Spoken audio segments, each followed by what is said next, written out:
Hello and welcome to पढ़ रहे IIT jam chemistry app पे आप सभी बच्चों का स्वागत किया जाता है। तो भाई जल्दी से क्लास को कर लीजिए ज्वाइन और स्टार्ट करते हैं आज का हमारा सेशन। अगेन वेलकम टू पढ़ रहे आईआईटी जैम।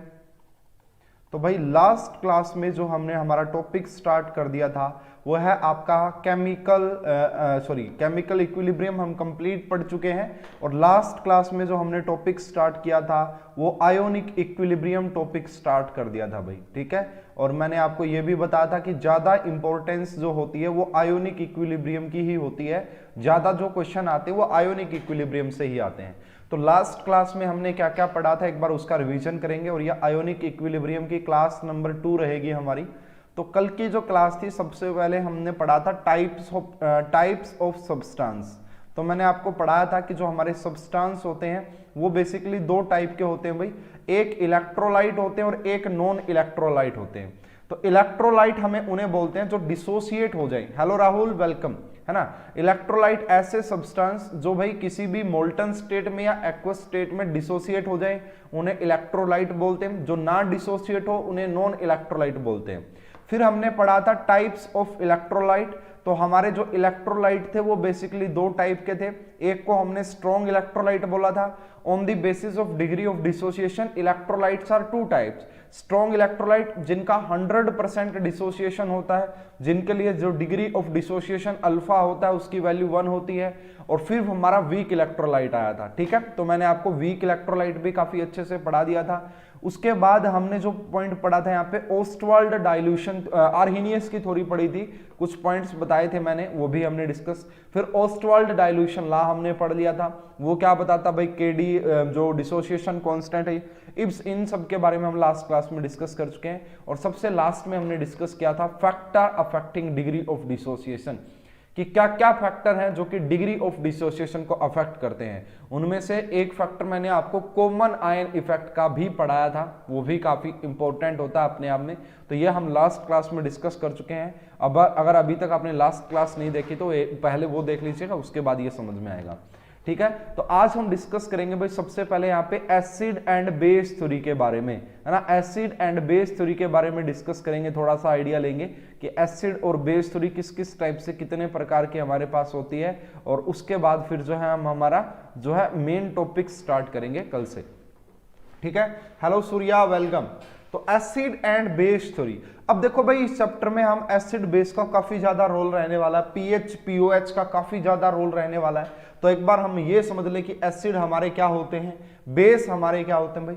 तो सबसे पहली बात तो क्या करते हैं भाई, जो आपके होते हैं एसिड या बेस, वो दोनों ही कंडक्ट करते हैं इलेक्ट्रिसिटी को, है ना। एसिड और बेस दोनों ही इलेक्ट्रिसिटी को कंडक्ट करते हैं, ठीक है। जो एसिड होता है वो ब्लू लिटमस को रेड लिटमस में कन्वर्ट कर देता है, ठीक है। मेटल्स के साथ रिएक्ट करते हैं। और जो आपके जो बेस होते हैं वो बीटर टेस्ट के होते हैं। एंड जो आपका एसिड होता है वो आपका बेसिकली किस टेस्ट का होता है भाई, एसिड आपका किस टेस्ट का होता है, थोड़ा सा साउर टेस्ट का होता है एसिड, ठीक है। समझ में आ रही बात। तो देखिए भाई डिफरेंट साइंटिस्ट ने अपनी डिफरेंट थ्योरी दी। एसिड के लिए बताया कि एसिड वो सब्सटेंस होंगे जो ऐसा करेंगे, है ना। जैसे आपने आर्हीनियस सुना होगा, ब्रोंस्टेड ने भी अपने दिए थे भाई एसिड बेस के लिए थ्योरी। एंड लेविस वाली जो कि आज हम डिस्कस करते हैं, लेविस बेस, लेविस एसिड क्या होते हैं वो सब। तो सबसे पहले हम यहाँ पे बात करेंगे आर्हीनियस ने जो अपनी थ्योरी दी थी। सबसे पहले आर्हीनियस ने हमें बताया था कि हमारे एसिड क्या होते हैं, और ये सबसे बेसिक आप सभी को आइडिया होना चाहिए। तो हम बात करेंगे भाई Arrhenius acid base theory. Arrhenius के लिए आपका एसिड बेस थ्योरी क्या कहती है, आर्हीनियस के लिए आपका एसिड बेस थ्योरी क्या कहती है। तो आर्हीनियस ने हमें यह बताया ऐसे सब्सटेंस जो H पॉजिटिव को डोनेट कर दें पानी में डालने पर, ठीक है। एसिड क्या होते हैं भाई, एसिड की डेफिनेशन क्या दी आर्हीनियस ने। आर्हीनियस ने यह बोला कि एसिड वो सब्सटेंस होंगे, दो substance which produce H positive ion in aqueous solution. आपने कोई भाई एसिड लिया, उसको अगर पानी में डालोगे तो एसिड उसको बोलेंगे जो H पॉजिटिव को वहां पे क्या कर देगा, है ना, जो H पॉजिटिव को क्या कर देगा वहां पे प्रोड्यूस करेगा। तो ऐसे कोई भी सब्सटेंस जो H पॉजिटिव को प्रोड्यूस करते हैं एक्वस सॉल्यूशन में उन्हें हम एसिड बोलते हैं, ठीक है। तो यहां पे आप लिख लीजिए इसके लिए कि those substance which produce those substance which produce H positive, which produce H positive ion in aqueous solution, in aqueous solution, उन्हीं को हमने क्या बोला था भाई, एसिड बोला था आर्हीनियस ने। एग्जाम्पल के तौर पे भाई देखो, जिनके अंदर भी H पॉजिटिव हो, जैसे H2SO4 को पानी में डालोगे सल्फेट अलग हो जाएगा, एंड आपका H2H पॉजिटिव अलग हो जाएगा। इसी प्रकार आपका HCl हो गया, इसी प्रकार आपका एसिटिक एसिड हो गया, है ना, इसी प्रकार आपका HI हो गया। तो ये सारे क्या कहलाते हैं, हमारे एसिड। क्यों? जैसे ही आप इन्हें पानी में डालोगे तो यहां से आपको क्या मिल जाएगा, जैसे अगर एक एग्जांपल के तौर पे देखें, HClO4 पर क्लोरिक एसिड को जैसे ही आप पानी में डालेंगे तो यहां से आपको मिलेगा, एक तो H पॉजिटिव रिलीज हो जाएगा यहाँ पे, H पॉजिटिव एक्वस, और प्लस में यहाँ पे क्या रहेगा आपका ClO4 नेगेटिव, जिसे हम पर क्लोरेट बोलते हैं। क्या बोलेंगे भाई? पर क्लोरेट बोलेंगे। तो आर्हीनियस के हिसाब से एसिड की ये वाली डेफिनेशन थी। बेस क्या है भाई? ऐसे सब्सटेंस जो वाटर में डिसोल्व करने पे OH नेगेटिव को रिलीज करेंगे। वाटर जो है ना, दो सब्सटेंस विच प्रोड्यूस, तो इसकी डेफिनेशन हो जाएगी those substance which produce OH negative in aqueous solution, तो उन्हें क्या बोल देंगे भाई, हम उन्हें क्या बोल देंगे, बेस बोल देंगे। फॉर एग्जांपल के तौर पे भाई NaOH ले लो, है ना, यहीं पे आप MgOH ट्वाइस, जिसे मिल्क ऑफ मैग्नीशिया भी बोला जाता है, वो हो गया, है ना, और यहाँ पे अमोनियम हाइड्रोक्साइड हो गया। तो जैसे ही आप इन्हें पानी में डालते हैं तो वहां पे OH नेगेटिव रिलीज करते हैं। एग्जाम्पल के तौर पे एक रिएक्शन लिख देता हूं यहाँ पे कि NaOH की रिएक्शन अगर आपने वाटर के साथ करवाई तो वहां से आपको मिलेगा Na पॉजिटिव मिलेगा एक्वस फॉर्म में, और साथ के साथ यहाँ पे आपको OH नेगेटिव एक्वस मिलेगा। इसका मतलब ये OH नेगेटिव को रिलीज करते हैं, इसलिए ये बेस कहलाते हैं। बड़े बेसिक है भाई, है ना, बहुत ही बेसिक है, लेकिन आइडिया होना चाहिए। बहुत सारे बच्चे ऐसे हो सकते हैं जिनको आइडिया ना हो, ठीक है। तो अगर बात करें on the basis of Arrhenius theory, water का नेचर कैसा होता है, क्योंकि वाटर काफी इंपॉर्टेंट रोल अदा करने वाला है इस पूरे चैप्टर में। तो अब यहाँ पे तीसरा हम बात करते हैं आर्हीनियस के हिसाब से नेचर ऑफ वाटर क्या होगा। तो आर्हीनियस ने बोला भाई जो वाटर है ना वो acid as well as base दोनों की तरीके से काम कर सकता है, ठीक है। Water act as a acid as well as base. तो वाटर आपका क्या करेगा, water acts as an acid as well as base, है ना, acid as well as base. तो जो आपका वाटर होगा वो एसिड के तरीके से भी काम करेगा एंड वो आपका बेस के तरीके से भी काम करेगा। जैसे वाटर को जब हम देखते हैं तो वो किस किस में ब्रेक हो जाता है भाई, H पॉजिटिव में, और प्लस में वो आपका OH नेगेटिव में। सर ये इक्विलिब्रियम में रहेंगे क्या? कौन से इक्विलिब्रियम में भाई? देखो जो इक्विलिब्रियम में रहेंगे वो पढ़ेंगे, जो वीक एसिड होंगे वो इक्विलिब्रियम में रहेंगे, जो स्ट्रॉन्ग रहेंगे वो इक्विलिब्रियम में नहीं रहेंगे, है ना। स्ट्रॉन्ग तो इक्विलिब्रियम में हो ही नहीं सकते, क्यों? क्योंकि वो कंप्लीट हो जाते हैं। वीक जो होंगे ना, वीक एसिड हो, वीक बेस हो, वो बिल्कुल इक्विलिब्रियम में रहेंगे, ठीक है। हालांकि डिस्कस कर लेंगे इसको आगे जाके काफी ये तो जस्ट एक बार एसिड का आइडिया देने कि किस किस टाइप के एसिड होते हैं, किस किस साइंटिस्ट ने क्या बोला कि एसिड वो होते हैं, बेस वो होते हैं। बस जस्ट कभी आ जाए भाई बताओ ये किस टाइप का एसिड है। बार बार हम पूरी केमिस्ट्री में जगह जगह यूज करते हैं लेविस एसिड, ब्रोंस्टेड एसिड, बार बार यूज करते हैं, इसका कॉन्जुगेट बेस होगा, तो वो सब बेसिक यहां से क्लियर हो जाता है आपका, ठीक है ना, वो बेसिक क्लियर किया जा रहा है यहाँ पे। उसके बाद भाई यहीं पे अगर हम बात करें थोड़ा सा न्यूट्रलाइजेशन रिएक्शन, आप सभी ने जरूर सुनी होगी न्यूट्रलाइजेशन रिएक्शन जो होती है। तो ये न्यूट्रलाइजेशन रिएक्शन में क्या होता है कि एसिड की रिएक्शन करवा देते हैं। न्यूट्रलाइजेशन रिएक्शन का मतलब होता है जब आपका एक एसिड बेस के साथ रिएक्ट करता है तो वहां पे सोल्ट की फॉर्मेशन होती है, और साथ के साथ वहां पे क्या होता है भाई, reaction between H positive and OH negative to form water, ठीक है।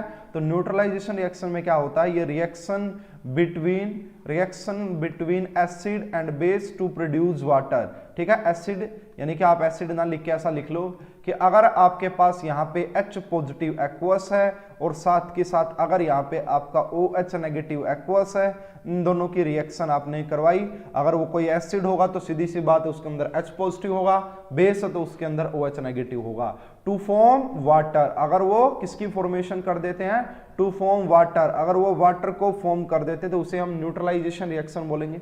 जैसे फॉर एग्जांपल देख लीजिए भाई यहाँ पे आपका NaOH हो गया भाई, NaOH एक्वस लगा लो, चाहिए कोई दिक्कत नहीं है, और साथ में HCl। जैसे ही आप रिएक्शन करवाते हैं तो यहाँ से आपका NaCl बनता है और साथ में NaCl बन जाएगा यहाँ पे भाई एक्वस, एंड साथ में यहाँ से वाटर रिलीज होता है। तो ये जो रिएक्शन हुई ना न्यूट्रलाइजेशन, ये बेस था, ये एसिड था, इन दोनों ने रिएक्ट किया और इन्होंने ये सोल्ट बनाया और साथ में वाटर निकला, इसी को न्यूट्रलाइजेशन रिएक्शन हम बोल देते हैं, ठीक है। उसके बाद जो हमारे आर्हीनियस के हिसाब से अगर बात करें, कोई भी जो एसिड होगा उसकी स्ट्रेंथ की बात करें ना, strength of acid and base, तो आर्हीनियस ने क्या कहा कि कौन सा एसिड स्ट्रॉन्ग होगा और कौन सा एसिड वीक होगा, तो ये स्ट्रेंथ की बात करते हैं, ठीक है, strength of acid and base, ठीक है। तो देखिए ये बोला गया higher is the concentration of H positive more will be the acidic strength. Arrhenius ने कहा कि अगर आपका कंसंट्रेशन H पॉजिटिव की कंसंट्रेशन ज्यादा है तो उसकी एसिडिक स्ट्रेंथ भी ज्यादा हो जाएगी, उसकी एसिडिक स्ट्रेंथ भी क्या हो जाएगी, ज्यादा हो जाएगी। अगर H पॉजिटिव की कंसंट्रेशन ज्यादा है तो उसकी एसिडिक स्ट्रेंथ भी ज्यादा हो जाएगी। और दूसरा ये बोला गया कि अगर आपका OH नेगेटिव की स्ट्रेंथ है ना, OH नेगेटिव की कंसंट्रेशन अगर ज्यादा है ना, OH नेगेटिव की कंसंट्रेशन अगर ज्यादा है तो फिर आपकी उसकी बेसिक स्ट्रेंथ भी इंक्रीज करेगी, बेसिक स्ट्रेंथ डायरेक्टली प्रोपोर्शनल होगी। कोई एसिड जितना ज्यादा H पॉजिटिव रिलीज करेगा, है ना, कोई भी सब्सटेंस जितना ज्यादा H पॉजिटिव रिलीज करेगा उतना अच्छा ही वो आपका एसिड होता है, ठीक है। और ये भाई स्ट्रॉन्ग कौन सा होता है और वीक कौन सा होता है वो सब कुछ मैं आपको आइडिया दे चुका हूं।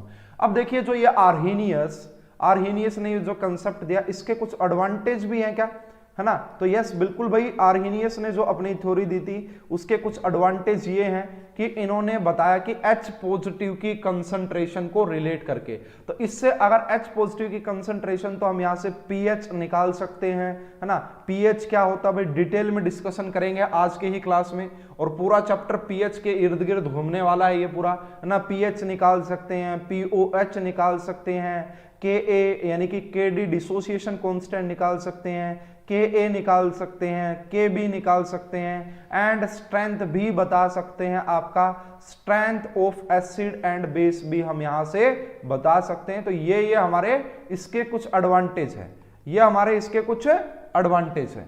समझ में आ रहा है ना आप सभी को।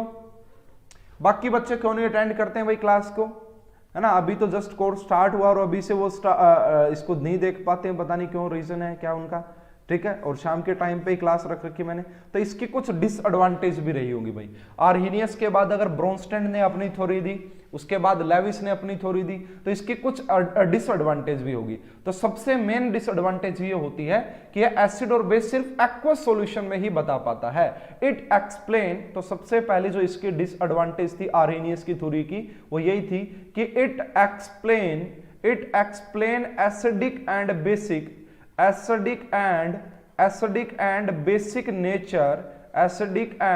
Basic nature only in aqueous solution.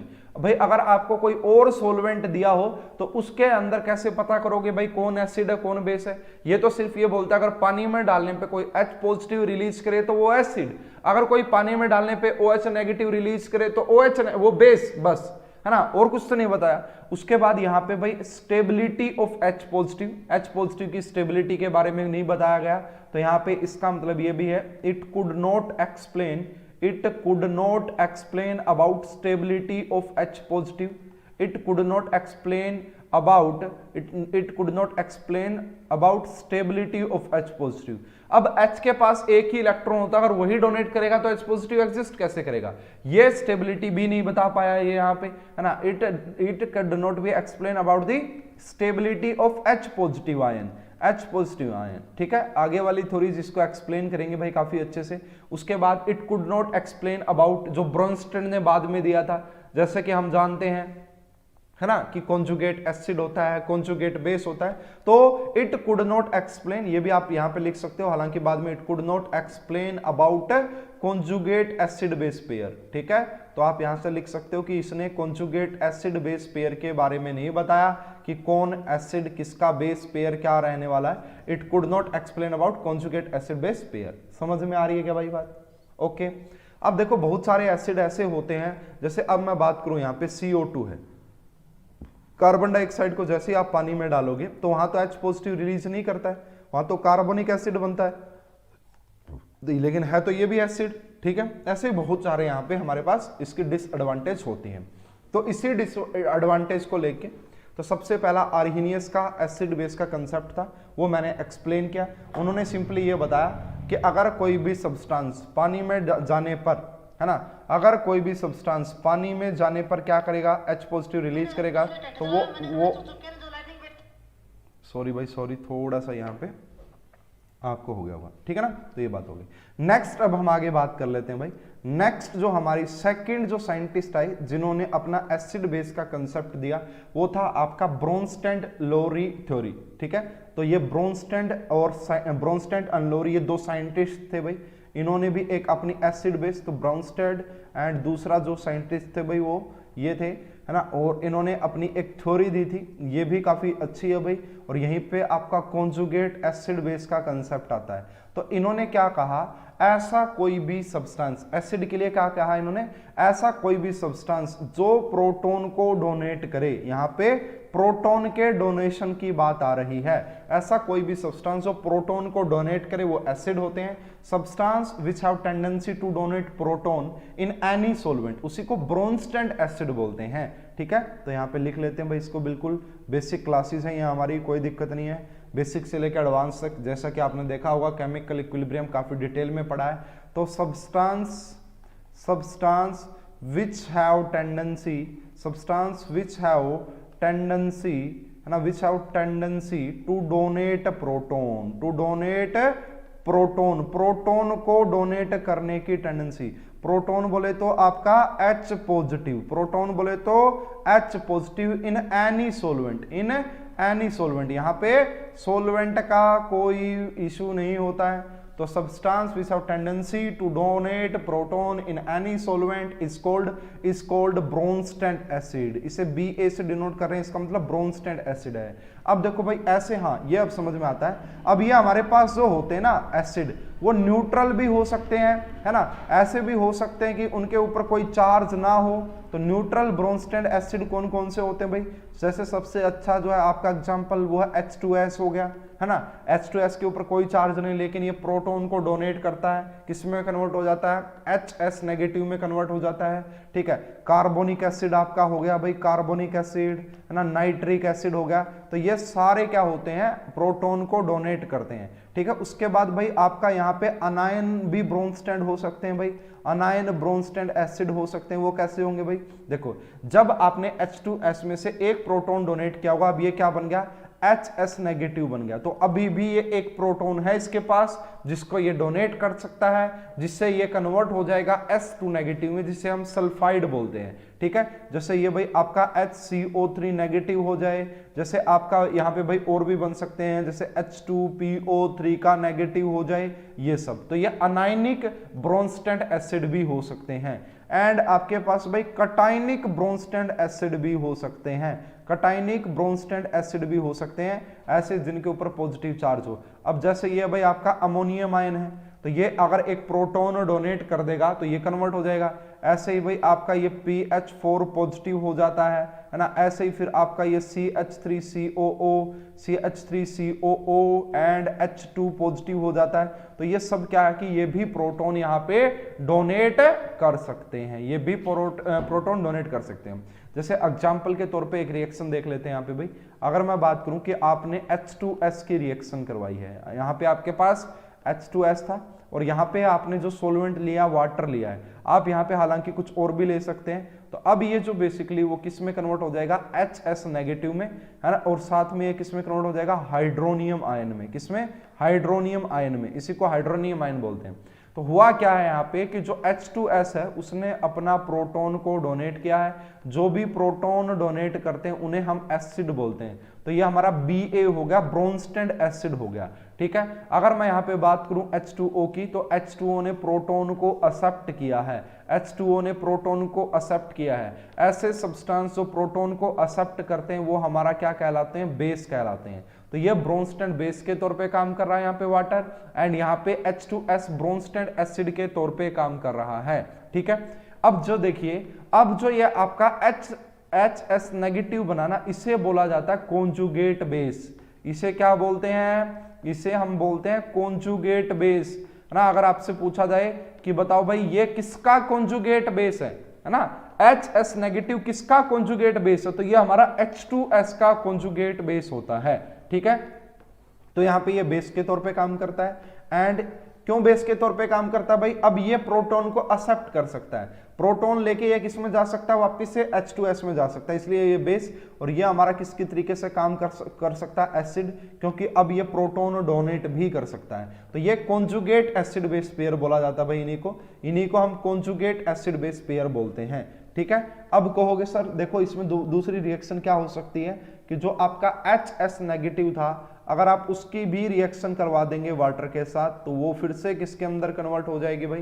तो ये हो जाएगा आपका S2 नेगेटिव, एंड ये आपका कन्वर्ट हो जाएगा फाइनली हाइड्रोनियम आयन में। तो अभी भी ये किसके तौर पे काम कर रहा है? ये एक एसिड के तौर पे काम कर रहा है। क्यों? क्योंकि इसने प्रोटॉन को डोनेट किया है, इसने प्रोटॉन को डोनेट किया है। और ये जो HS नेगेटिव है एंड जो ये S2 है, इन्हीं को बोला जाता है कॉन्जुगेट एसिड बेस पेयर। क्या बोलेंगे कि ये कॉन्जुगेट, ये आपका एसिड होगा तो ये उसका कॉन्जुगेट बेस हो गया। ठीक है, अगर ये आपका बेस है तो ये उसका कॉन्जुगेट एसिड हो गया। तो काफी बार ये बेसिक क्वेश्चन भी आपसे पूछ लिए जाते हैं भाई, हालांकि बड़ा आसान होता है ये, इसमें आपको बेसिक क्लासेस में आप पढ़ चुके ऑलरेडी, तो इसमें कोई ज्यादा नई बातें होती नहीं है और ऐसा डिटेल में आपसे कुछ पूछा भी नहीं जाता है।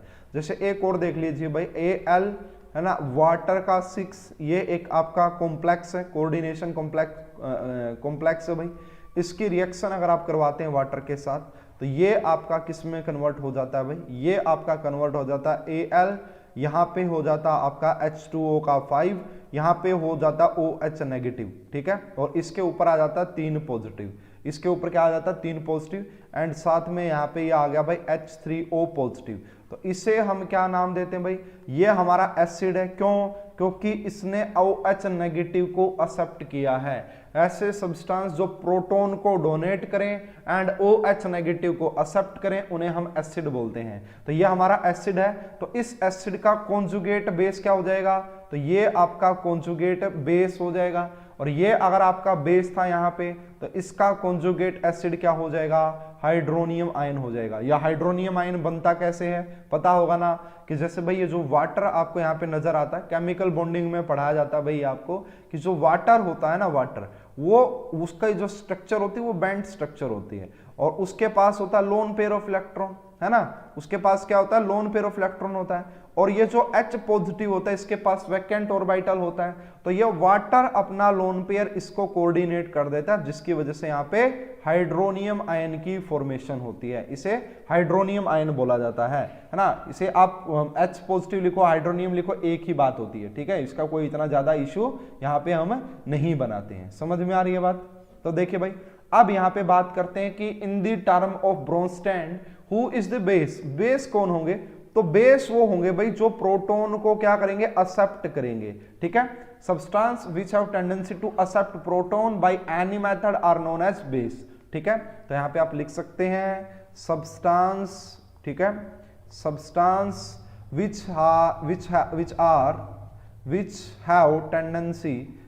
Have tendency to accept proton, जो कि प्रोटॉन को एक्सेप्ट करने की टेंडेंसी रखते हैं, उन्हें हम कहते हैं बेस। ठीक है, जैसे न्यूट्रल भी हो सकते हैं और अनायनिक भी हो सकते हैं। ठीक है, जैसे न्यूट्रल के एग्जांपल ले लो भाई, अमोनिया, है ना। अमोनिया देखो NH3 जो है वो क्या करता है? अमोनियम आयन में कब कन्वर्ट होता है? जब वो प्रोटॉन को, है ना, आपके जो अमाइंस हो गए, है ना, 1 डिग्री 2 डिग्री, ये सारे ब्रोंस्टेड की कैटेगरी में आते हैं। ठीक है, हाइड्राजीन हो गया भाई, हाइड्राजीन बोला जाता है इसे, NH2 को, है ना। ऑक्जाइम हो गया, ऑक्जाइम, ये सारे क्या करते हैं? प्रोटॉन को एक्सेप्ट कर सकते हैं। और ऐसे सब्सटेंस जो प्रोटॉन को एक्सेप्ट करेंगे वो हमारा क्या कहलाएंगे? बेस कहलाएंगे। अगर यहीं पे बात करें अनायन की, है ना, यहीं पे हम बात किसकी कर सकते हैं? अनायन की। तो जैसे HS नेगेटिव है, HS नेगेटिव किसके तौर पे काम कर सकता है? वो प्रोटॉन को एक्सेप्ट करके H2S में कन्वर्ट हो सकता है। ऐसे ही ये सारे आपका क्या कहलाएंगे भाई, ब्रोंस्टैंड बेस कहलाएंगे। ठीक है, इसमें किसी को कोई प्रॉब्लम इशू नहीं होना चाहिए। एक रिएक्शन जस्ट सिंपल सी लिख के दिखा देता हूं, ये आपको आना चाहिए भाई। अमोनिया की रिएक्शन अगर आप करवा देते हैं वाटर के साथ तो यहां से क्या हो जाएगा, बेसिकली आपका अमोनियम आयन की फॉर्मेशन हो जाएगी और साथ में यहां से आपका OH नेगेटिव बाहर निकलेगा। तो भाई अमोनियम आयन जो होता है ना, अब ये किसकी तौर पे काम कर रहा है, बेस। क्यों कर रहा है यहाँ पे, ये किसके तौर पे काम कर रहा है यहाँ पे, देखिए भाई अमोनिया ने क्या किया, प्रोटॉन को एक्सेप्ट किया जिससे कि वो अमोनियम आयन में कन्वर्ट हुआ है। तो ये हमारा अब बेस है। अगर ये हमारा बेस है तो जो अमोनियम आयन होता है ना वो कॉन्जुगेट एसिड होता है। क्वेश्चन आ जाए कि बताइए अमोनियम आयन किसका कॉन्जुगेट एसिड होता है, तो वो अमोनिया का कॉन्जुगेट एसिड होता है। ठीक है ना, आ रही है बात समझ में सभी को। तो ये बातें भाई, वाटर का नेचर यहाँ पे बिल्कुल water acid as well as base दोनों की तरीके से काम कर सकता है भाई। ठीक है, वाटर यहाँ पे आप लिखो कि नेचर ऑफ वाटर, तो बिल्कुल आप लिख सकते हैं यहाँ पे कि नेचर ऑफ वाटर भी आपका क्या हो जाएगा यहाँ पे आपका ना, वाटर जो होगा H2O act as base as well as act as acid as well as base. Bronsted के हिसाब से भी वो acid as well as base दोनों के तरीके से काम कर सकता है। यहां पे भी न्यूट्रलाइजेशन रिएक्शन हो सकती है भाई। ठीक है, अब यहां पे जो एक पॉइंट एक्स्ट्रा है ना वो काफी इंपॉर्टेंट है। न्यूट्रलाइजेशन रिएक्शन नहीं पढ़ाऊंगा मैं, अब यहां पे बात की जाती है आपका स्ट्रेंथ ऑफ एसिडिक, है ना, strength of acidic and basic यानी कि अब यहाँ पे एसिडिक और बेसिक स्ट्रेंथ को कैसे यूज करेंगे, और इसका बड़ा जबरदस्त आपका कंसेप्ट यूज होता है ऑर्गेनिक केमिस्ट्री में। जब मैं आपको जीओसी पढ़ाऊंगा तो जीओसी में एक कंसेप्ट आता है भाई, है ना, एसिड बेस रिएक्शन आती है जीओसी, याद रखिएगा भाई। ऑर्गेनिक केमिस्ट्री में इसको मैं पढ़ाऊंगा काफी डिटेल में।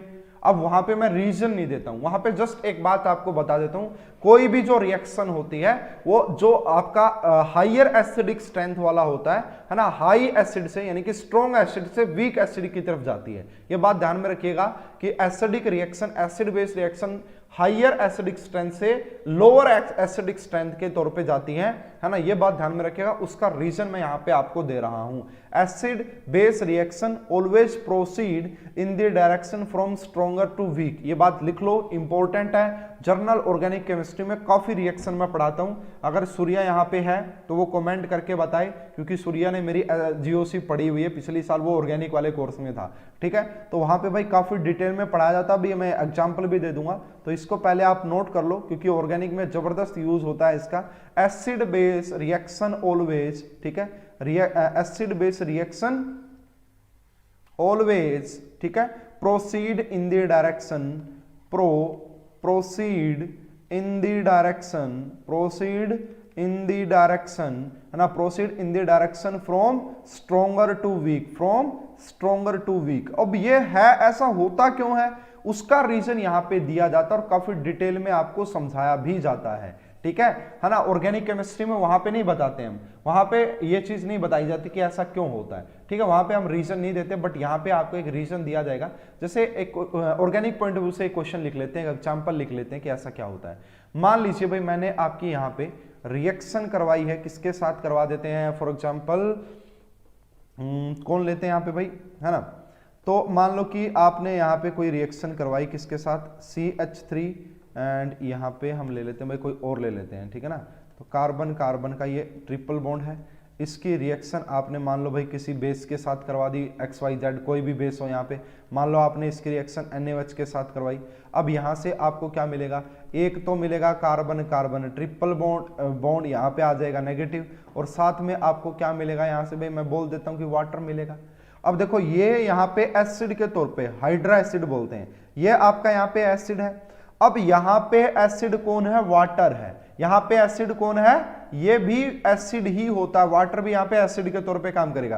क्यों, क्योंकि ये तो कॉन्जुगेट बेस हो गया। ठीक है, अब आपको ये देखना आना चाहिए कि अगर ये एसिड स्ट्रोंगर है, अगर ये वाला एसिड जो आपने रिएक्टेंट साइड लिखा है अगर ये स्ट्रोंगर है तो ये रिएक्शन हो जाएगी, ये रिएक्शन फिजिबल है, वरना ये रिएक्शन होने वाली नहीं है। ऑर्गेनिक केमिस्ट्री में एमएसक्यू क्वेश्चन बड़ा अच्छा बन सकता है आपका, फ्यूचर में देखिएगा कि 4 रिएक्शन लिख देगा और बोलेगा बताओ कि कौन सी रिएक्शन फिजिबल है, कौन सी रिएक्शन फिजिबल नहीं है, कुछ समझ में ही नहीं आएगा। लेकिन एक चीज ध्यान में रख लीजिएगा, एसिडिक स्ट्रेंथ, हमेशा स्ट्रॉन्गर एसिड से वीक एसिड की तरफ रिएक्शन प्रोसीड करती है, ये बात आपको पता होनी चाहिए। ठीक है ना भाई, समझ में आ रही है बात, किसी को कोई प्रॉब्लम परेशानी इसमें नहीं होनी चाहिए। ठीक है भाई, अब अगर आगे बात करें हम, देखिएगा इसका रीजन क्या होता है एक्चुअल में, तो अब इसका रीजन देखते हैं इन दी फॉर्म ऑफ क्वेश्चन, कैसा क्यों होता है। मान लीजिए कि हमारे पास कोई एक एसिड है HA, है ना, हमारे पास कोई एक एसिड है HA, इसके आप यहाँ पे यहाँ लिख लेते हैं, ऊपर लिख लेते हैं, ठीक है ना। तो देखो यहाँ पे लिख लेते हैं कि Ka ऑफ, एक minute, Ka of HA acid, आपके पास कोई HA एसिड है, इसका Ka गिवन है। अगर Ka गिवन है तो सीधी सी बात है कोई वीक एसिड रहा होगा, उसकी वैल्यू आपको गिवन है 10 की पावर -4। और दूसरा क्या कि आपके पास एक और एसिड है जिसका Ka ही दिया है, कोई HB एसिड है, उसका Ka 10 की पावर -6 दिया है। तो अब आपको यह बताना कि इन दोनों में से कौन सा एसिड स्ट्रॉन्गर होता है। ठीक है, अब लास्ट क्लास आपको याद आनी चाहिए, मैंने कहा था अगर Ka की वैल्यू ज्यादा होगी तो वहां पे एसिडिक स्ट्रेंथ भी ज्यादा होगी। अब 10 की पावर -4 है एंड यहाँ पे 10 की पावर -6 है, किसकी वैल्यू ज्यादा है, तो Ka की जो वैल्यू है ना वो Ha की ज्यादा है, HA एसिड की Ka की वैल्यू ज्यादा है as compare to Ka value of HB। अगर ऐसा है तो हम यहां से कंक्लूजन निकालेंगे HA is stronger acid than HB, HA is stronger acid than HB, HA HB से ज्यादा स्ट्रॉन्गर एसिड होगा। समझ में आ रही है क्या? ओके, अब देखो कंक्लूजन क्या होता है कि क्या वो जो क्वेश्चन किस टाइप से डिजाइन होता है और उसका रीजन क्या होता है। मान लो भाई यहाँ पे आपका एक HA एसिड है, इसकी रिएक्शन आपने करवा दी B नेगेटिव किसी बेस के साथ। अब ये रिएक्शन कैसे रहेगी, रिवर्सिबल, जिससे कि आपका क्या हो जाएगा, यहाँ पे A नेगेटिव मिलेगा आपको, है ना, सॉरी HB, हाँ A नेगेटिव भी लिख लो, यहाँ पे A नेगेटिव मिलेगा और साथ में आपका HB मिलेगा। ठीक है, HB मिलेगा। अब यहाँ पे अगर हम देखें, है ना, इस पर्टिकुलर क्वेश्चन में देखिएगा, ये भी आपका ये क्या HA नजर आ रहा है आपको, HA, अगर ये HA नजर आ रहा है तो एसिड है भाई, इसने प्रोटॉन डोनेट भी किया हुआ है, ये आपका बेस है। ठीक है, ये आपका कैसा हो गया, CB लिख देता हूं इसको, है ना, कॉन्जुगेट बेस हो गया एंड ये आपका क्या होगा, कॉन्जुगेट एसिड हो गया, ये आपका कॉन्जुगेट एसिड हो गया। तो अब एसिड आपको दो नजर आ रहे हैं यहाँ पे, एक HA नजर आ रहा है और एक आपका HB नजर आ रहा है, दो एसिड आपको नजर आ रहे हैं। ठीक है, अब देखिए अगर बात करें यहाँ पे इस पर्टिकुलर में, अगर मुझे इस रिएक्शन के लिए K इक्विलिब्रियम लिखना है तो वो क्या लिखा जाएगा भाई, K इक्विलिब्रियम कैसे लिखेंगे यहाँ पे कि A नेगेटिव की कंसंट्रेशन एंड HB की कंसंट्रेशन, ऐसे ही नीचे क्या लिख देंगे आपका HA की कंसंट्रेशन एंड B नेगेटिव की कंसंट्रेशन। ठीक है, अब मैंने क्या किया भाई, इसको मल्टीप्लाई कर दी H पॉजिटिव की कंसंट्रेशन से ऊपर एंड H पॉजिटिव की कंसंट्रेशन से नीचे मल्टीप्लाई और डिवाइड किया। जैसे ही आप ये करेंगे तो यहाँ पे आपको कुछ शानदार देखने को मिलेगा, वो शानदार आपको कुछ ऐसा देखने को मिलेगा कि अब देखो ये H एंड आपका किस किस को लेते हुए, तो ऊपर आपका बन जाएगा Ka फॉर HB, HB के लिए Ka बन जाए, सॉरी HA के लिए Ka बन जाएगा और नीचे वाला बन जाएगा Ka फॉर HB। अब ये हमारा यहाँ पे बन गया है, अब ये हमारा बन गया है। अब वैल्यूज मान लेते हैं कि वो ये जो लास्ट में आपको दी गई थी। अब ये किसी बच्चे को समझ में ना आया हो कि ये मैंने कैसे लिख दिया, तो बिल्कुल पूछ सकता है, कोई भी प्रॉब्लम नहीं है कि ये मैंने कैसे लिख दिया। देखो भाई, अगर यहाँ पे आप HA को ब्रेक करते तो HA किस किस में ब्रेक हो जाता है, तो वो ब्रेक होता A नेगेटिव में और साथ के साथ वो H पॉजिटिव में ब्रेक हो जाता ना, साथ के साथ वो H पॉजिटिव में ब्रेक हो जाता।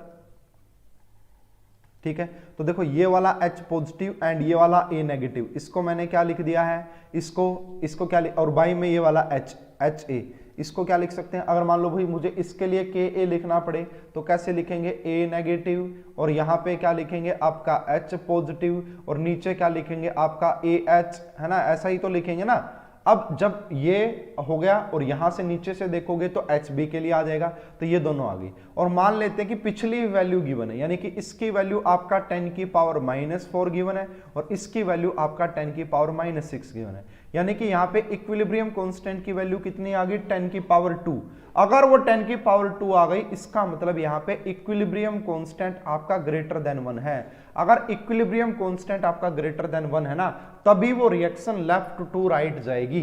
अगर यहाँ पे आपका इक्विलिब्रियम कांस्टेंट 1 से ज्यादा है तभी वो रिएक्शन आपका लेफ्ट टू राइट जाएगी, रिएक्शन प्रोसीड करेगी। इसीलिए देखो यहां से हमारा कंक्लूजन निकल गया कि भाई अगर HA की एसिडिक स्ट्रेंथ Ka वैल्यू ज्यादा थी तभी जाके ये वैल्यू पॉजिटिव आई है, तभी जाके इसीलिए ये रिएक्शन फॉरवर्ड डायरेक्शन में आपका जाएगी, है ना। तो इससे भी हमको यहाँ पे समझ में आ जाता है कि अगर HA अच्छा एसिड था ना और जो HB था वो वीक एसिड था ना, तभी जाके ये रिएक्शन प्रोसीड हुई है। यानी कि यहां से भी ये चीज क्लियर हो रही है कि स्ट्रॉन्गर से वीकर की तरफ ये रिएक्शन प्रोसीड करती हैं। किसी को कोई डाउट परेशानी है तो पूछ सकता है। अगर जस्ट इस रिएक्शन को मैं रिवर्स कर दूं फिर देखिएगा आप एकदम से पूरी कहानी समझ जाएंगे कि मान लो अब आपके पास HB है, इसकी रिएक्शन आपने करवा दी है H पॉजिटिव के साथ, इसकी रिएक्शन आपने किसी A नेगेटिव के साथ करवा दी है ना। ये आपका एसिड है, ये आपका बेस है, इसके साथ रिएक्शन करवाने पे आपको HA मिल गया है और साथ में आपका यहाँ पे B नेगेटिव मिल गया है। अब अगर आप इसके लिए इक्विलिब्रियम कांस्टेंट लिखेंगे तो वो क्या लिखेंगे, यहाँ पे आप लिखेंगे HA और यहाँ पे आप क्या लिखेंगे B नेगेटिव है, और यहाँ पे आप क्या लिखेंगे भाई आपका HB की कंसंट्रेशन एंड यहाँ पे लिखेंगे A नेगेटिव की कंसंट्रेशन। अब इसको H पॉजिटिव से ऊपर मल्टीप्लाई कर देता हूं और H पॉजिटिव से नीचे मल्टीप्लाई कर देता हूं। अब ये किसके इक्वल आ जाएगा, ऊपर अब आ जाएगा Ka ऑफ HB, HB का Ka, और नीचे क्या आ जाएगा Ka ऑफ HA। अब जब इन दोनों को डिवाइड करोगे ऊपर 10 की पावर -6 है, नीचे 10 की पावर -4 है, ठीक है। ये वैल्यू वही चलती आ रही है, सॉरी ना, ऊपर अब आ जाएगा 10 की पावर -4, ऊपर 10 की पावर -4 और यहाँ पे -6। जब आप देखेंगे 10 की पावर -2 आएगा, और 10 की पावर -2 आने का मतलब है कि equilibrium constant is less than 1। अगर इक्विलिब्रियम कांस्टेंट लेस देन 1 होता है तो वो रिएक्शन प्रोसीड नहीं करती है। इसीलिए मैंने बोला कि हमेशा जो आपकी ये रिएक्शन रहेगी एसिड बेस रिएक्शन, वो स्ट्रॉन्गर टू वीकर की तरफ जाती हैं, वो आपका स्ट्रॉन्गर टू वीकर की तरफ जाती हैं। किसी को कोई डाउट, ये काफी इंपॉर्टेंट पॉइंट था भाई, ये काफी इंपॉर्टेंट थी ये वाली। ऑर्गेनिक केमिस्ट्री में इसका जबरदस्त यूज होता है, इसलिए मैंने यहाँ पे आपको एक्सप्लेनेशन दे दी है। नेक्स्ट अगर बात करें भाई हम यहाँ पे एम्फीप्रोटिक, है ना, नेक्स्ट क्या होता है हमारा एम्फीप्रोटिक सब्सटेंस होते हैं। एम्फीप्रोटिक सब्सटेंस उन्हें बोला जाता है ना, जो acid as well as base दोनों के तौर पे काम करें, है ना, ऐसे सब्सटेंस, ठीक है। A substance which can donate as well as accept proton, जो प्रोटॉन को डोनेट भी कर दे और प्रोटॉन को एक्सेप्ट भी कर ले, ऐसे सब्सटेंस को हम एम्फीप्रोटिक सब्सटेंस बोलते हैं। ए सब्सटेंस, है ना, a substance which donate as well as accept proton, जो डोनेट भी कर दे और एक्सेप्ट भी कर ले उन्हें बोला जाता है। जैसे कि एग्जांपल के तौर पे जो आपका HS नेगेटिव है ना, एग्जांपल के तौर पे HOCH ये आपका जो है, अब ये क्या कर सकता है भाई, प्रोटॉन को एक्सेप्ट भी कर सकता है, H2S में कन्वर्ट होगा, प्रोटॉन को डोनेट भी कर सकता है तो H2 नेगेटिव में चला जाएगा। सेम ये भी हो जाएगा, डोनेट कर देगा तो कार्बोनेट में चला जाएगा, एक्सेप्ट कर लेगा तो कार्बोनिक एसिड में चला जाएगा, ठीक है। ऐसे सब्सटेंस को क्या बोलते हैं, एम्फीप्रोटिक सब्सटेंस बोलते हैं, ठीक है भाई, समझ में आई। अब हमारे पास तीसरी थ्योरी आती है और वो इतनी इंपॉर्टेंट, वैसे वो ज्यादा इंपॉर्टेंट भी है भाई, उसके क्वेश्चन भी पूछे जाते हैं, Lewis acid and base theory. Lewis acid and base theory, तो लेविस भी एक हमारे साइंटिस्ट थे, उन्होंने भी एसिड और बेस को लेके एक थ्योरी दी थी और बड़ी आसान सी थ्योरी थी भाई। ऐसे सब्सटेंस, ठीक है ना, तो अगर बात करें यहाँ पे ऐसे सब्सटेंस जो लोन पेयर को डोनेट करें, है ना, ऐसे सब्सटेंस जो लोन पेयर ऑफ इलेक्ट्रॉन को डोनेट करते हैं उन्हें लेविस बेस बोला जाता है, और ऐसे सब्सटेंस जो लोन पेयर को एक्सेप्ट करते हैं उन्हें लेविस एसिड बोला जाता है। अभी गेट का पेपर हुआ था भाई, गेट 2021 का, वहां पे एक क्वेश्चन पूछा गया था लेविस एसिडिक की स्ट्रेंथ के ऊपर। हालांकि उसको मैं 3 जगह पढ़ाता हूं, पी ब्लॉक में भी पढ़ाऊंगा जब मैं बोरोन फैमिली पढ़ाऊंगा, क्योंकि बोरोन के हलाइड्स होते हैं बेसिकली, वो जो बोरोन के हलाइड्स होते हैं ना उनका ऑक्टेट इनकम्प्लीट होता है, तो वो क्या करते हैं किसी से लोन पेयर एक्सेप्ट करते हैं, है ना, और लोन पेयर एक्सेप्ट करने की टेंडेंसी ही उनकी लेविस एसिडिटी का रीजन भी होती है।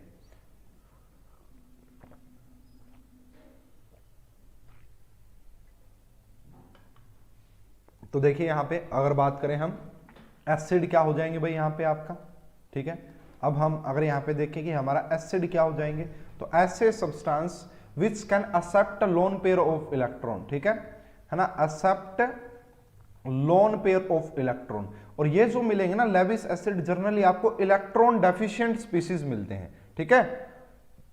ऐसे सब्सटेंस मिलेंगे जो इलेक्ट्रॉन डेफिशिएंट होते हैं, जहां पे इलेक्ट्रॉन की कमी होती है, ठीक है। या फिर ऐसे सब्सटेंस जिनके पास वैकेंट ऑर्बिटल हो, ठीक है, जिनके पास वैकेंट ऑर्बिटल हो वो भी, ठीक है। जैसे भाई BF3 के, BF3 इसका काफी अच्छा एग्जांपल है, BF3 हो गया, AlCl3 हो गया, ये सारे किस कैटेगरी में आते हैं, हाँ बोरिक एसिड हो गया भाई, HbOH का थ्राइस, इसे बोरिक एसिड बोलते हैं, ये भी एक मोनोलेविस एसिड होता है, ठीक है। एंड देखो भाई ये जो क्वेश्चन होता है यहाँ पे आपसे पूछा भी जाता है कि लेविस एसिडिटी का ऑर्डर बताइए, है ना, कैसे कैसे। अगर आपके पास यहाँ पे BF3 है, यहाँ पे अगर आपके पास BCl3 है, यहाँ पे अगर आपके पास BBr3 है, एंड यहाँ पे अगर आपके पास BI3 है, तो इसका लेविस एसिडिटी का क्या ट्रेंड रहता है, तो सबसे ज्यादा जो लेविस एसिडिटी शो करता है वो BI3, उसके बाद BBr3 एंड ये। इसके पीछे का रीजन होता है आपका बैक बॉन्डिंग। क्या रीजन होता है भाई, बैक बॉन्डिंग। तो देखो थोड़ा सा तो मैं बिल्कुल आपको समझा दूंगा यहाँ पे, बाकी डिटेल में मैं P ब्लॉक में एंड केमिकल बॉन्डिंग में समझा दूंगा। तो देखिए होता क्या कि ये जो बोरोन आपको नजर आ रहा है यहाँ पे, इसकी ट्राइगोनल प्लेनर स्ट्रक्चर होती है। तो अब अगर आप यहाँ पे देख पाए तो इस बोरोन के पास एक वैकेंट p ऑर्बिटल होता है, और साथ ही साथ जो यहाँ पे फ्लोरीन का लोन पेयर है उसके पास इलेक्ट्रॉन क्लाउड होता है। तो होता क्या है कि ये जो फ्लोरीन है अपना लोन पेयर डोनेट कर देता है बोरोन के वैकेंट p में, और यहाँ पे जो ओवरलैपिंग होती है उसे 2p ओवरलैपिंग बोला जाता है। अगर ये फ्लोरीन यहीं से इसको इलेक्ट्रॉन पेयर डोनेट कर देगा कंपाउंड के अंदर ही, तो ये कहीं बाहर से इलेक्ट्रॉन एक्सेप्ट नहीं करेगा, है ना, ये बाहर से इलेक्ट्रॉन एक्सेप्ट नहीं करेगा। अगर ये बाहर से इलेक्ट्रॉन एक्सेप्ट नहीं करेगा, या फिर इसकी इलेक्ट्रॉन डेफिशिएंसी अगर अंदर से ही कंप्लीट हो जाएगी, तो ये बाहर से वैसे ही नहीं लेगा किसी से। अगर ये बाहर से नहीं लेगा तो इसका मतलब इसका एसिडिक स्ट्रेंथ का ऑर्डर कम हो जाएगा। तो इसीलिए बोला है कि इसकी लेविस एसिडिटी सबसे कम होती। क्यों? क्योंकि यहाँ पे फ्लोरीन अच्छा खासा इलेक्ट्रॉन पेयर डोनेट कर देता है बोरोन को, जिसकी वजह से बोरोन बाहर से इलेक्ट्रॉन पेयर एक्सेप्ट नहीं करता है। लेकिन फ्लोरीन क्लोरीन के केस में क्या हो जाता है, सेम क्वेश्चन आया था गेट 2021 में, अभी जो गेट का पेपर हुआ था ऐसा ही क्वेश्चन आया था, वहां पे फ्लोरीन की जगह Br लिख दिया, ऐसे करके बोला कि वो क्वेश्चन भी मैं आपको करवा दूंगा जब टाइम आएगा, है ना। तो यहाँ पे देखिए अगर आप क्लोरीन लिखेंगे तो ऐसा नहीं है कि क्लोरीन नहीं करेगा, क्लोरीन भी डोनेट करेगा, बट यहाँ पे जो डोनेशन की ओवरलैपिंग होगी ये तो 2p ही रहेगा, बट इसके 3p से आएगा। तो यहाँ पे जो ओवरलैपिंग होगी, जो बैक बॉन्डिंग होगी वो वीक होगी, तो इतना अच्छा खासा इलेक्ट्रॉन पेयर ये दे नहीं पाएगा। अगर ये इतना अच्छा इलेक्ट्रॉन पेयर नहीं दे पाएगा तो इसकी इलेक्ट्रॉन डेफिशिएंसी को दूर नहीं कर पाएगा। ये बेसिकली इसका यहाँ पे रीजन होता है, मैंने थोड़ा सा एक्सप्लेन कर दिया। अब लेविस बेस क्या होते हैं भाई, लेविस के अकॉर्डिंग बेस क्या होते हैं, ऐसे substance which donate loan pair of electron, ठीक है। तो donate loan pair of electron, donate loan pair of electron, ऐसे सब्सटेंस जो लोन पेयर डोनेट करते हैं। एग्जाम्पल के तौर पे भाई आपका Cl नेगेटिव हो गया, अमोनिया हो गया आपका अमोनिया, है ना, अमाइंस हो गया आपके पास CH3NH2, ये सारे क्या करते हैं अपना लोन पेयर डोनेट कर सकते हैं, ठीक है। तो इसी को हम क्या कह देंगे फिर हमारा भाई लेविस बेस। और यहाँ पे क्या होती है भाई, यहाँ पे जो न्यूट्रलाइजेशन रिएक्शन होती है ना इसके अंदर, वहां पे अडक्ट की फॉर्मेशन हो जाती है। जैसे भाई अगर मैं बात करूं यहाँ पे अमोनिया जो है उसके पास होता है लोन पेयर ऑफ इलेक्ट्रॉन, है ना, तो वो क्या करता है, जो BF3 होता है जिसके पास वैकेंट ऑर्बिटल होता है, वो अपना लोन पेयर जो कोऑर्डिनेट बॉन्ड के थ्रू कोऑर्डिनेट कर देता है, और कोऑर्डिनेट करने से यहाँ पे जो फॉर्मेशन होती है उसे हम अडक्ट फॉर्मेशन बोलते हैं। उसे हम क्या बोल देते हैं भाई, इसी को हम क्या बोलते हैं, हमारा अडक्ट फॉर्मेशन कहा जाता है, ठीक है। तो भाई 3 टाइप की एसिड बेस थ्योरी भी मैंने आपको पढ़ा दी है कि एसिड बेस थ्योरी क्या होती है, ब्रोनस्टेन ने क्या कहा था, आर्हेनियस ने कौन सी थ्योरी दी थी, है ना, सब कुछ डिटेल में डिस्कस हम कर चुके हैं। अब हम बढ़ते हैं भाई हमारे इस कंसेप्ट के फर्स्ट टाइप, इस चैप्टर के। अभी तक जितना भी पढ़ा बिल्कुल बेसिक था, ठीक है। अब थोड़ा सा टॉपिक हमारा स्टार्ट होगा, और यहाँ से हालांकि ये भी बड़ा बेसिक है, आपने पहले जरूर डिस्कस किया होगा लेकिन अब से हमारे इस चैप्टर की शुरुआत हो गई है। तो अब हम डिस्कस करेंगे पीएच एंड पीओएच के बारे में। किसके बारे में डिस्कस करेंगे? पीएच एंड पीओएच के बारे में, कि ये पीएच क्या होता है एंड पीओएच क्या होता है। तो जो पीएच है, पीएच एक स्केल होता है, आप सभी को पता होगा। तो ये जो है एक साइंटिस्ट थे आपके सोरेनसन, उन्होंने इसको दिया था भाई, है ना। सोरेनसन नाम के साइंटिस्ट थे, उन्होंने इसको बताया था। तो पीएच गिवन बाय सोरेनसन, ठीक है। इसका मतलब क्या होता है पीएच का, ठीक है। और इस चैप्टर में क्यों पढ़ते हैं पीएच, बड़ा इंपॉर्टेंट है भाई इस चैप्टर पॉइंट ऑफ व्यू से पीएच को पढ़ना, ठीक है। तो देखिए concentrated of H positive, concentration of H positive is expressed as concentration of H positive is expressed as negative power of 10 and numerically value of that negative power is known as pH and numerical value of that negative, है ना, that negative power को ही हम क्या बोल देते हैं? Negative power is known as pH. उसी को हम क्या बोल देते हैं? Is known as pH. उसी को हम हमारा पीएच बोलते हैं। देखिए जो आपके पास पीएच है वो क्या होगी? देखिए जो H पॉजिटिव की कंसंट्रेशन होती है, अगर आप उसे 10 की पावर माइनस लिखते हैं, देखो जैसे कि मैं यहाँ पे एग्जांपल के तौर पे देखिए कि मैंने H पॉजिटिव की कंसंट्रेशन फॉर एग्जांपल 10 की पावर माइनस x आ गई। तो ये जो x आपको नजर आ रहा है ना, इसी को हम pH बोलेंगे। इस x को ही हम क्या बोलेंगे? pH बोलेंगे। समझ में आ रही बात? दूसरा हम यहाँ से क्या बोल सकते हैं? अगर मैं आपसे कहूँ कि H पॉजिटिव क्या हो जाएगा भाई? H पॉजिटिव की जो कंसंट्रेशन होती है वो होती है आपका 10 की पावर माइनस pH। कैसा लिखा जा सकता है कि 10 की पावर माइनस pH? बिल्कुल लिखा जा सकता है, क्यों नहीं लिख सकते? बिल्कुल सही है ये भी, है ना। तो H की पॉजिटिव की कंसंट्रेशन ये होती है। और भी अगर आप इसका दोनों साइड लॉग ले लेते हैं, ठीक है, अगर आप लॉग ले लेंगे दोनों साइड तो क्या हो जाएगा भाई? लॉग की प्रॉपर्टीज आपको पता होनी चाहिए physical chemistry point of view से। तो यहाँ पे अगर मैं बात करूं लॉग H पॉजिटिव किसके इक्वल हो जाएगा?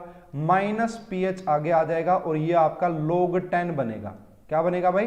है ना, log की प्रॉपर्टी होती है भाई, यहाँ पे ऊपर लिख देता हूँ log की प्रॉपर्टी, हालांकि काफी पढ़ानी पड़ेगी आपको।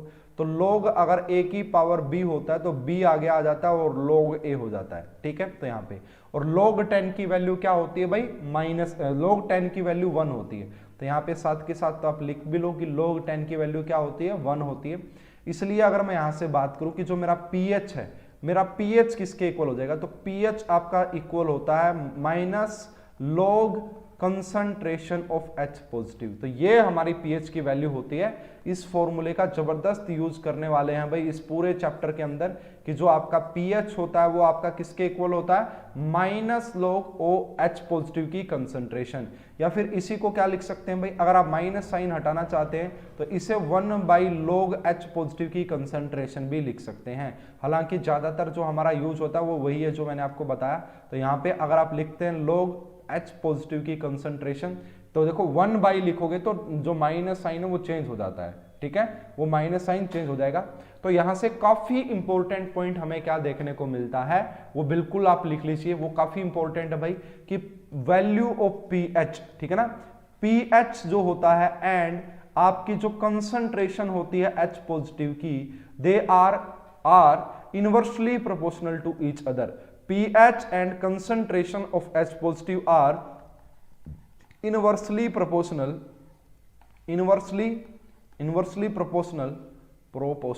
ठीक है, inversely proportional to each other. इसका मतलब देखिए भाई, बिल्कुल सही बात ये बताई गई है कि अगर किसी सब्सटेंस में H पॉजिटिव की कंसंट्रेशन ज्यादा है तो उसकी pH कम हो जाएगी, और pH कम होने का मतलब भी क्या होता है? ज्यादा एसिडिक स्ट्रेंथ का होना ही होता है। देखिएगा भाई, जैसे अगर मैं बात करूं आपके पास यहाँ पे कि higher is the concentration of H positive, अगर हम यहाँ पे बात करें हायर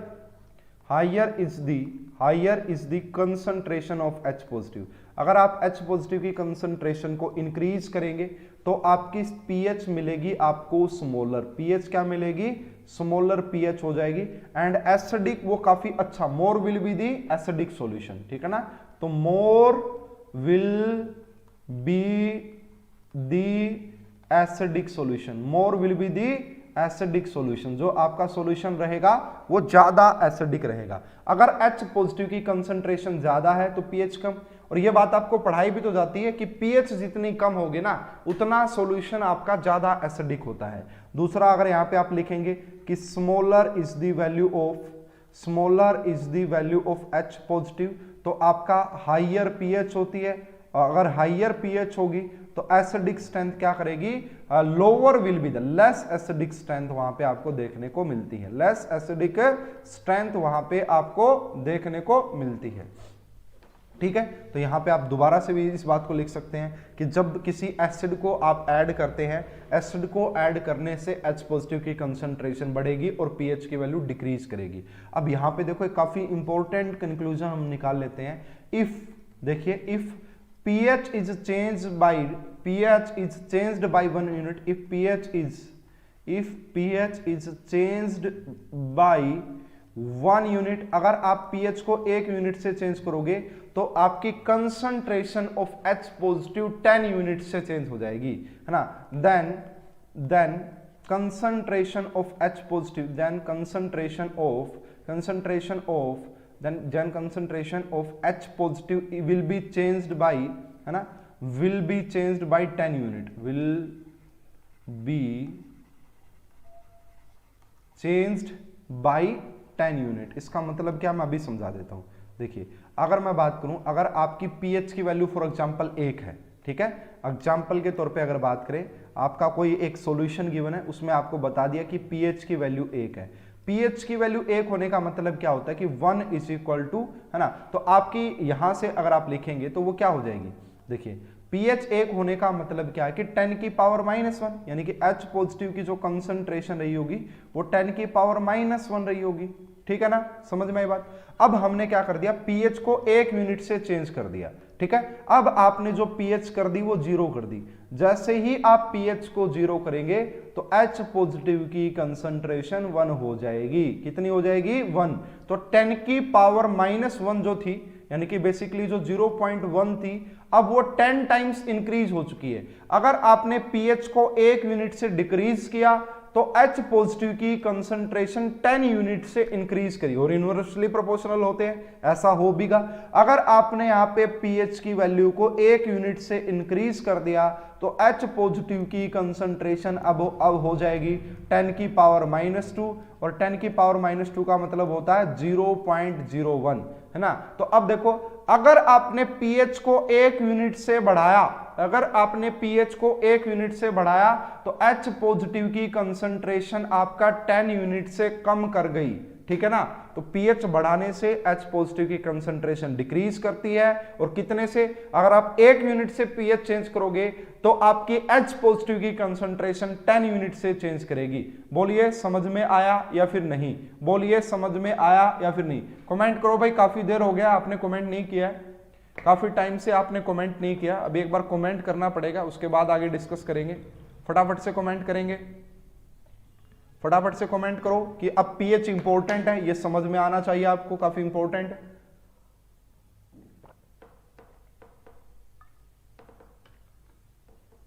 ठीक है, तो देखिए यहां पे, तो यहां से हम क्या कंक्लूजन निकाल सकते हैं बेसिकली, तो यहां पे एक जर्नल रूल बना लेते हैं जो कि आपको न्यूमेरिकल में काफी हेल्प करेगा। तो वो क्या है, if pH is change by x unit, देखिए if pH is change by x unit, change by x unit, अगर आप x यूनिट से चेंज करते हैं pH को, तो आपकी concentration, then concentration of H positive, जो concentration of H positive, then concentration of H positive change by 10 की पावर x यूनिट से चेंज होगी। अगर आप x यूनिट से बढ़ाओगे pH को तो वो डिक्रीज कर जाएगी, अगर आप x यूनिट से घटाओगे तो वो आपका इंक्रीज कर जाएगी। समझ में आ गई बात?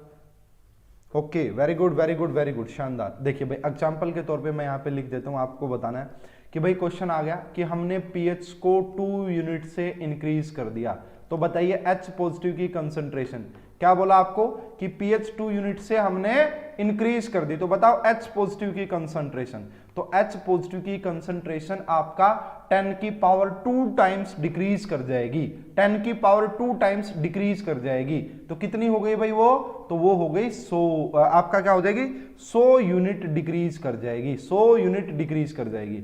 अगर आपने पीएच को 4 यूनिट से डिक्रीज कर दिया है ना, अगर आपने पीएच को 4 यूनिट से आपका डिक्रीज कर दिया, तो आपकी H पॉजिटिव की जो वैल्यू रहेगी, कंसंट्रेशन ऑफ H पॉजिटिव, वो आपका 10 की पावर 4 यूनिट इंक्रीज कर जाएगी, 10 की पावर 4 यूनिट वो इंक्रीज कर जाएगी। तो इसमें किसी को कोई डाउट परेशानी नहीं होनी चाहिए बिल्कुल भी। तो पीएच क्या होता है मैंने थोड़ा सा आइडिया दिया, अभी इसी क्लास में हम कैलकुलेट करना भी सीखेंगे, डिफरेंट वैल्यूज की पीएच की वैल्यू कैसे कैलकुलेट करते हैं, वो भी बड़ा आसान सा होता है।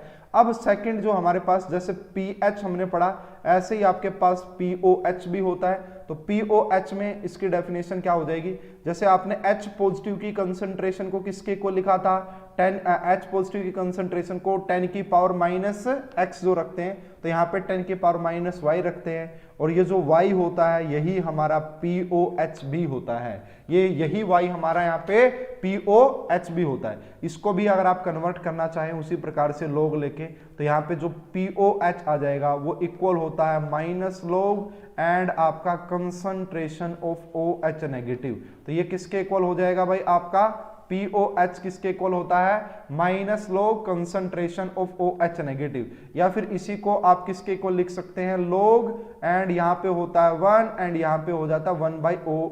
एक मिनट, हाँ ठीक है ना, इसको आप कुछ इस तरीके से भी लिख सकते हैं। अगर आप इसको लिखना चाहें तो यहाँ पे ये, और यहाँ पे लिखेंगे log OH नेगेटिव की कंसंट्रेशन। तो यहाँ पे भी सेम फंडा रहेगा भाई, अगर आप OH नेगेटिव की कंसंट्रेशन को बढ़ाओगे तो POH डिक्रीज करेगा। तो यहाँ पे भी आप लिख सकते हो कि concentration of OH negative is inversely proportional to value of POH।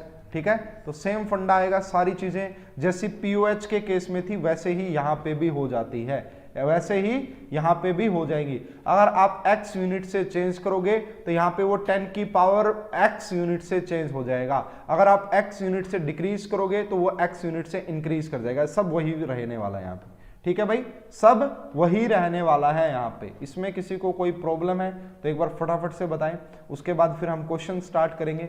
उससे पहले भाई यहाँ पे log की प्रॉपर्टीज पढ़ लेते हैं, जो कि इस चैप्टर में, हालांकि भाई आपके एग्जाम में तो क्या रहता है, कैलकुलेटर अवेलेबल रहेगा, ठीक है, तो कोई दिक्कत नहीं होती। फिर भी भाई आप देखो कि अगर आपको प्रॉपर्टीज याद है तो काफी हेल्प हो जाती है उससे, ठीक है। तो कुछ प्रॉपर्टीज मैं आपको बता रहा हूँ। देखिए भाई, अगर आपके पास एंटी log x है कोई, तो उसे हम कैसे लिख सकते हैं, है ना, एंटी log x मतलब log e और x यहाँ पे e पावर होती है, तो इसको हम लिख सकते हैं 2.303, और यहाँ पे जो बेस में रखते हैं वो log 10 होता है x, एक प्रॉपर्टी ये होती है भाई। उसके बाद अगर दो log है, अगर आपका क्या है log, अगर आप x इंटू वाई की बात करेंगे, मल्टीप्लीकेशन में हो, तो उसे हम क्या क्या लिख सकते हैं, log x प्लस में log y के इक्वल लिखा जा सकता है। ऐसे ही अगर मैं बात करूं, आपके पास अगर log x बाई वाई होता है तो उसे हम माइनस करके लिख सकते हैं कि log x माइनस में log y, और जस्ट रिवर्स भी ट्रू होता है भाई, इसका रिवर्स भी ट्रू होता है। सर log 1/OH आएगा ना, एक मिनट भाई, कहां पे कह रहे हो भाई, log क्यों आएगा भाई, बताओ ऐसा क्यों कह रहे हो आप। हाँ, सॉरी, समझ गया मैं आप क्या कहना चाह रहे हो, समझ गया। अच्छा, आप ये कहना चाह रहे हो, देखो कि इसके पूरे का log लगाओ यहाँ पे ना, क्योंकि जब हम लगाएंगे वैल्यू तो बात तो वही आनी चाहिए। बिल्कुल सही है भाई, इस पूरे का आप यहाँ पे log लगा सकते हैं। तो log जो होगा वो 1/OH नेगेटिव का होगा, यही कहना चाह रहे हो। बिल्कुल सही है राहुल, आपने सही बताया, बिल्कुल ठीक है। ये बातें हो जाती है भाई यहाँ से। और हमारे पास क्या क्या प्रॉपर्टीज हो सकती हैं, एक पावर वाला जो कि मैं आपको पहले ही पढ़ा चुका हूं कि अगर आपके पास log की a की पावर b हो तो हम उसे क्या लिख सकते हैं, b, और log की पावर a लिखा जा सकता है ना। उसके बाद देखो कुछ वैल्यूज भी याद रख लेते हैं, जैसे भाई log जो 10 होता है वो तो 1 होता है, ठीक है, log जो 10 होता है वो 1 होता है, एंड log 1 की वैल्यू अगर आपसे कोई पूछे तो वो 0 होती है, log 1 की वैल्यू आपकी 0 होती है। अगर आपके पास log 2 की वैल्यू कोई पूछे तो वो आपका 0.3 होती है। अगर आपसे कोई log 3 की वैल्यू पूछे तो वो 0.48 होती है। हालांकि हमारे पास कैलकुलेटर अवेलेबल होता है तो कोई प्रॉब्लम नहीं है। अगर हमसे कोई log 5 की बात करे तो वो 0.7 हो जाएगी। अगर हमसे कोई बात करता है log 7 की तो वो आपका 0.85 हो जाती है। तो ये कुछ वैल्यूज आप यहाँ पे याद रख सकते हैं। अब जैसे कि मान लो कि आपको यहाँ पे क्या निकालना है भाई, log 4 की वैल्यू निकालनी, तो कैसे निकाल सकते हैं log 4? तो क्या मैं log 4 को 2 की पावर 2 लिख सकता हूं, है ना? तो 2 आगे आ जाएगा एंड log 2 हो जाएगा। अब इसको देखा जाए तो log 2 की वैल्यू 0.6 होती है, सॉरी 0.3 होती है।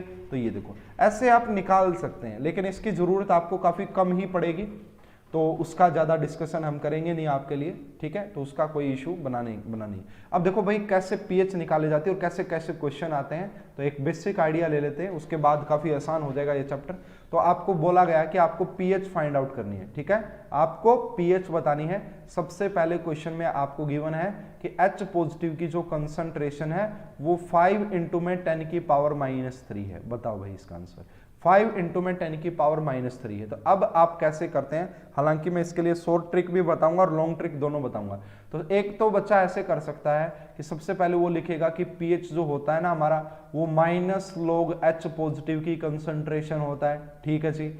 अब वो क्या लिखेगा, -log लिखेगा यहाँ पे, और H की जगह वो क्या लिखेगा, 5 इंटू में 10 की पावर -3 लिखेगा।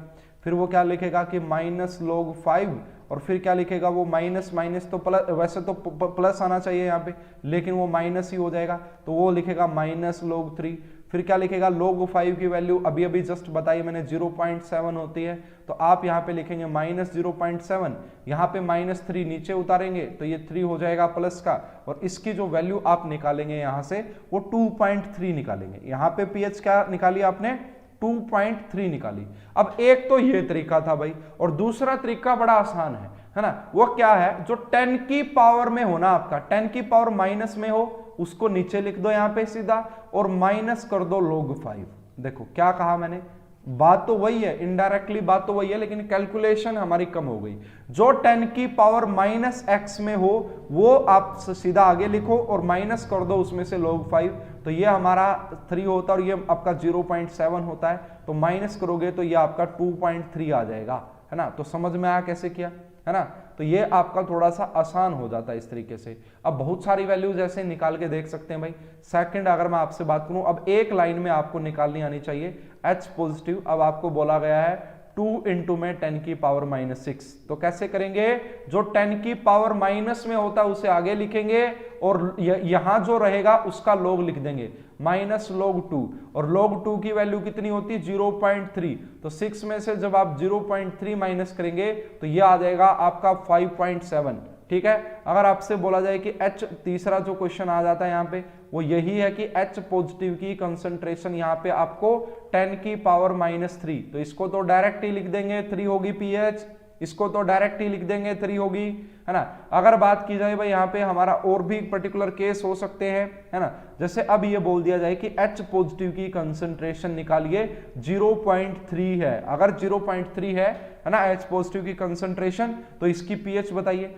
तो क्या मैं 0.3 को 3 इंटू में 10 के पावर -1 लिख सकता हूं? यस, बिल्कुल लिखा जा सकता है। जो पावर में है वो आगे, जो 10 की पावर माइनस में है वो आगे, और माइनस में log 3, माइनस में क्या करेंगे, log 3 करेंगे। अब log 3 की वैल्यू कितनी होती है भाई, अभी अभी जस्ट मैंने लिखवाई है यहाँ पे 0. तो यहाँ पे क्या करेंगे, 1 माइनस में 0.48, इसको सोल्व करोगे तो 0.52 आंसर करेक्ट आ जाएगा इस क्वेश्चन का। बोलो भाई समझ में आ रहा है या फिर नहीं, समझ में आ रहा है या फिर नहीं? जैसे एक और केस यहाँ पे देख लो कि अगर आपके पास H पॉजिटिव की कंसंट्रेशन कुछ ऐसी दे दे कि 5/3 इंटू में 10 की पावर -10, तो इसको कैसे करेंगे भाई? सबसे पहले तो जो 10 की पावर में होता है उसे आगे लिखा जाएगा, ऐसा का ऐसा, 10 माइनस में जो ऊपर है उसका लिख दो -log, तो ये लिखा माइनस, और जो नीचे है उसका लिख दो प्लस, जो नीचे है उसका लिख दो प्लस, ठीक है?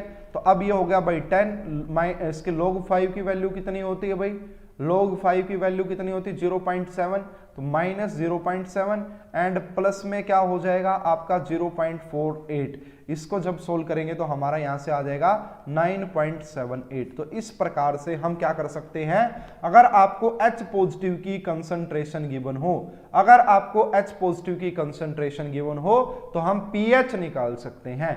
अब दूसरा क्या हो सकता है भाई, अगर आपको यहां पे दूसरे टाइप के क्वेश्चन कैसे मिल सकते हैं, calculate concentration of H positive, है ना। अब आपको pH दे देगा एग्जामिनर, जैसे पहले क्वेश्चन में आपको बोला कि अगर आपकी pH 2 है तो बताओ H पॉजिटिव की कंसंट्रेशन क्या होगी। तो क्या होती है भाई H पॉजिटिव की कंसंट्रेशन 10 की पावर माइनस pH यानी कि 2 कर देंगे। अगर आपको यहाँ पे pH सेकंड केस में क्या गिवन है 2.3 गिवन है, तो मैं इसको क्या लिख सकता हूं, क्या मैं यहाँ पे 2.03 लिख सकता हूं, ठीक है ना। या फिर आप इसको ऐसे देख लीजिए, है ना। तो यहाँ पे H पॉजिटिव की कंसंट्रेशन कितनी हो जाएगी, यहाँ पे आप लिखेंगे 10 की पावर माइनस 2.3, ठीक है। इसको और क्या क्या लिखा जा सकता है, इसको हम लिख सकते हैं 10 की पावर 0.7 इंटू में क्या लिख सकते हैं 10 की पावर माइनस 3। ये लिखोगे तो सेम ही आएगा ना, ये लिखोगे तो सेम आएगा। अब 10 की पावर 0.7 क्या होता है आपका 5 होता है, इंटू में 10 की पावर माइनस 3। अब ये कैसे आ गया भाई, देखो हमें पता है कि जो log 5 होता है ना उसकी वैल्यू 0.7 होती है। अगर मैं इसका एंटी लॉग ले लूं तो 10 की पावर क्या, दोनों साइड हमें एंटी लॉग लें तो यहाँ तो 5 बचेगा और यहाँ पे आपका 10 की पावर 0.7 बचेगा। अब ये जो 10 की पावर 0.7 होता है इसे 5 लिखा जा सकता है। तो ये हमारी क्या आ गई H पॉजिटिव की कंसंट्रेशन आ गई, ये हमारी क्या आ गई भाई H पॉजिटिव की कंसंट्रेशन आ गई। तो ये हमने भाई डिस्कस किया आज का हमारा बेसिक लेक्चर। कल से भाई काफी अच्छे कंसेप्ट हमारे स्टार्ट हो जाएंगे आयोनिक इक्विलिब्रियम के, तो आप इस पूरी सीरीज को फॉलो करते रहिए एंड जब जैसे जैसे हमारे होंगे बहुत सारे MCQs भी हम डिस्कस करते रहेंगे, ठीक है। इस वीडियो में अभी के लिए इतना ही, अगर कोई डाउट है तो आप ग्रुप में